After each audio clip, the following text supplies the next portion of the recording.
नमस्कार, देशोन्नतीमध्ये मी ऐश्वर्या आपलं स्वागत करते। आज नवरात्रीचा 8वा दिवस म्हणजेच आज अष्टमी आणि दुर्गा मातेचे 8वे रूप म्हणजे महागौरी। दुर्गा पूजेच्या 8व्या दिवशी महागौरीची पूजा केली जाते। महागौरीला 4 भुजा आहेत। वृषभ तिचे वाहन आहे। तिच्यावरील उजव्या हातात अभय मुद्रा आणि खालील उजव्या हातात त्रिशूळ आहे। वरच्या डाव्या हातात डमरू आणि खालील डाव्या हातात वर मुद्रा आहे। महागौरी अत्यंत शांत स्वभावाची आहे। आपल्या पार्वती रूपात तिने भगवान शंकराला पती रूपात प्राप्त करण्यासाठी कठोर तपस्या केली होती। गोस्वामी तुळशीदास यांच्या अनुसार तिने भगवान शंकराला पती करण्यासाठी कठोर संकल्प केला होता। या कठोर तपस्येमुळे तिचे शरीर काळे पडले होते। तिच्या कठोर तपस्येवर प्रसन्न होऊन भगवान शंकराने तिला गंगेच्या पवित्र पाण्याने अंघोळ घातल्यावर ती अत्यंत गोरी दिसू लागली।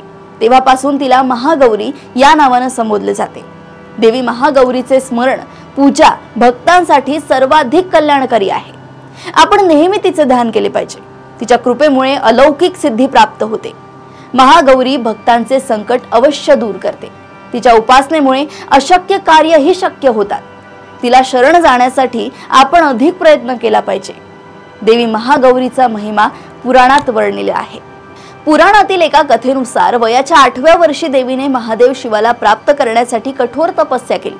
वयाच्या 8व्या वर्षी तपस्या केल्यामुळे नवरात्रात महागौरी देवीचे पूजन 8व्या दिवशी केले जाते अशी मान्यता आहे। राक्षस दैत्य शुंभ निशुंभचा वध करण्यासाठी महागौरीने कौशिकी स्वरूप धारण केले। ही देवीचीच एक लीला होती अशी कथा पुराणात आढळते।